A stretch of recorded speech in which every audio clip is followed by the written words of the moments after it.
Malapit na palang eleksyon sa barangay. Marami na naman tayo makakasalubong na tao na bigla ka na lang ngingitian kapag nakita ka sa daanan. Yung suplado at hindi mo malapitan yung may problema ka. Tapos ngayon, sila na yung unang maglalambing sa'yo at babatiin ka. Wow! Plastic ang ugali. Oh no! Tatakbo ka ulit ng pagkakapitan at konsehal ng barangay nyo. Wow! Tapos wala naman kayong magandang nagawang proyekto sa barangay nyo. Mahiya naman kayo.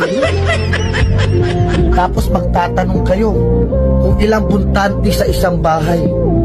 Pero nung panahon ng pandemic at ayuda, isang ayuda lang sa isang bahay. Tapos kung mamalasi ka pa, wala ka pang makukuha na ayuda kapag kalaban mo pa ang tagalista. Kaya vote wisely para hindi sayang ang boto natin.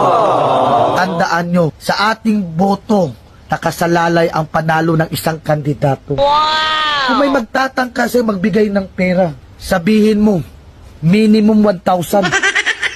Aba, sa mahal na bilihin ngayon at bigas, hindi kasya yung 300.